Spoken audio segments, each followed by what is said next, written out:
अहीर छत्राणियों, कौम अहीर के सरदारों, बच्चों और नौजवानों, सबसे पहले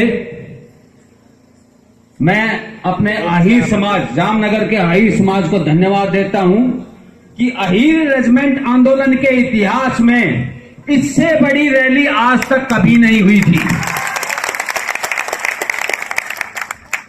और इससे भी बड़ी अहम बात, मैं देश के कोने कोने में भाई विजेंद्र सिंह के साथ में गया, हम नेताओं से मिले, आम अहीर से मिले, लेकिन जो खास बात यहां मुझे नजर आई, एक 21 साल का नौजवान बच्चा, पढ़ने वाला बच्चा, अहीर भावेश सोलंकी, उसने इतना बड़ा एक बिगुल बजा दिया।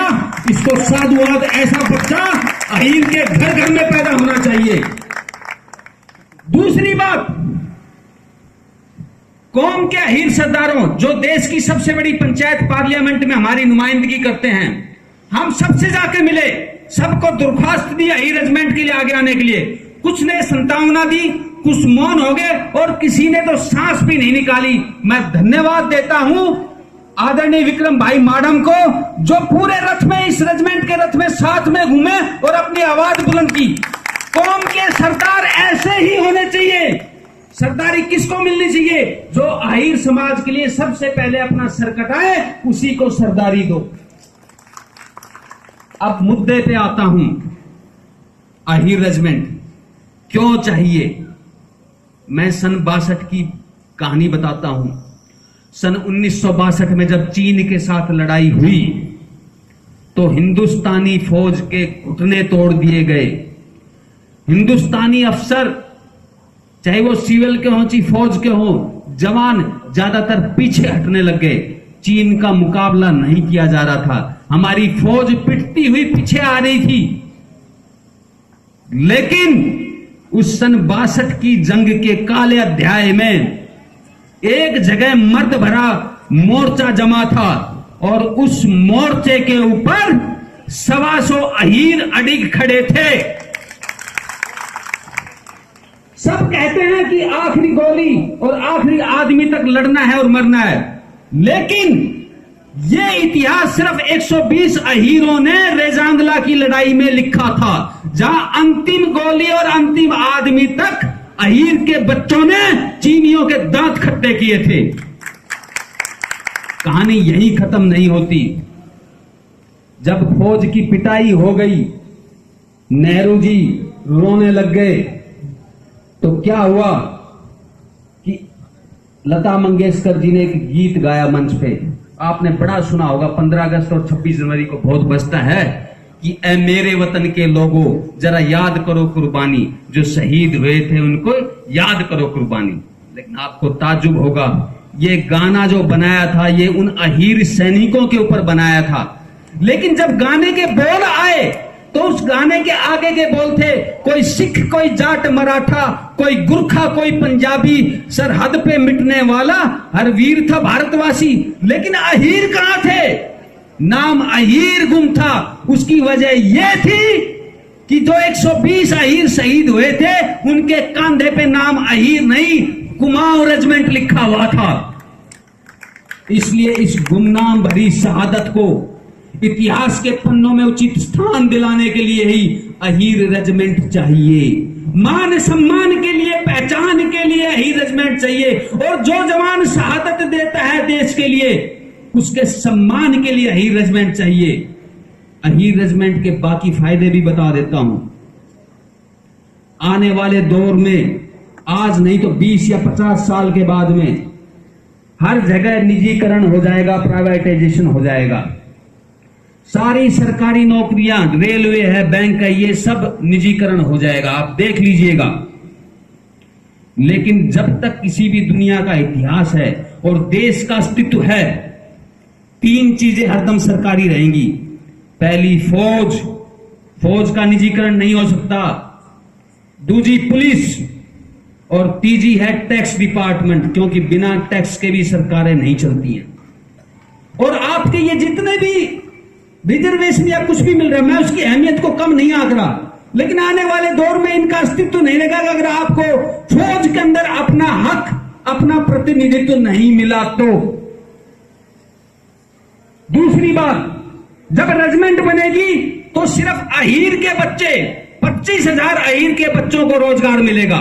और उससे भी बड़ी बात, अहीर रेजिमेंट में पीढ़ी दर पीढ़ी सिर्फ अहीर के बच्चे ही भर्ती होंगे। मान लो कोई अहीर रिटायर हुआ तो उसकी जगह अहीर ही लेगा।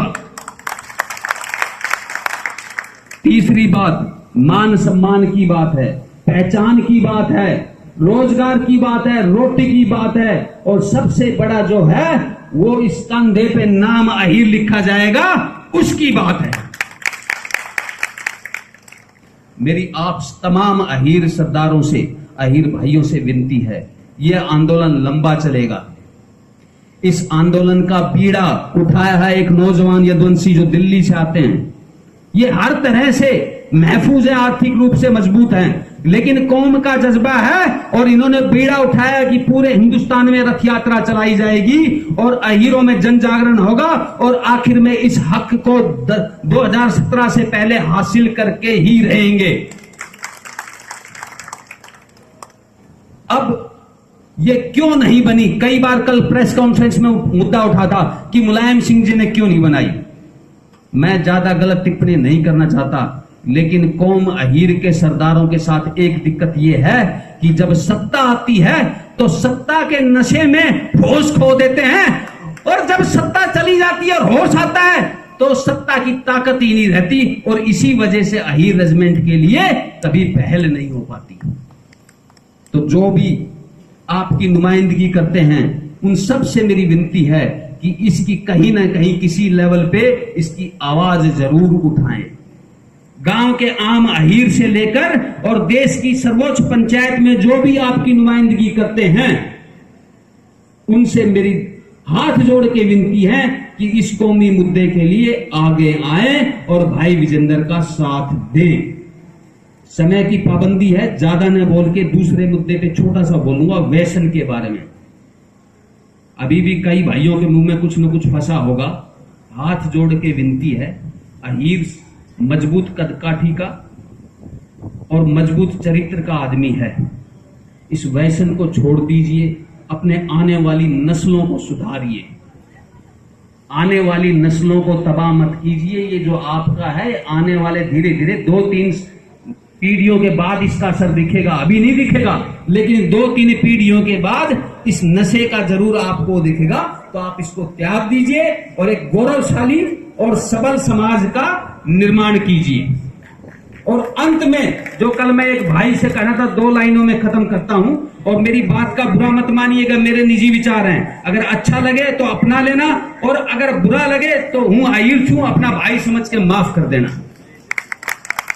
मेरा एक नारा है, कौम को अगर ऊपर उठाना अहीर समाज को, तो सबसे पहले कौम के लिए कट्टरता पैदा करो, और एक चीज अपने दिमाग में बैठा लो कि अहीर की बेटी और अहीर का वोट सिर्फ अहीर के पास ही जाना चाहिए। आप सिर्फ भाजपा में हो, कांग्रेस में हो, सपा में हो, लालू के साथ हो, मुलायम के साथ में हो, किसी को भी साथ में हो, लेकिन इन 2 चीजों का ध्यान रखिए कि हमारी जो बेटियां वो हमारे घर में जाएं, हमारे बच्चे हैं वो अहीरी के साथ ही में शादी करें, और हमारी जो वोट है, जो लोकतंत्र की सबसे बड़ी ताकत है, वो अहीर के पास में ही जाए। जय यादव, जय माधव।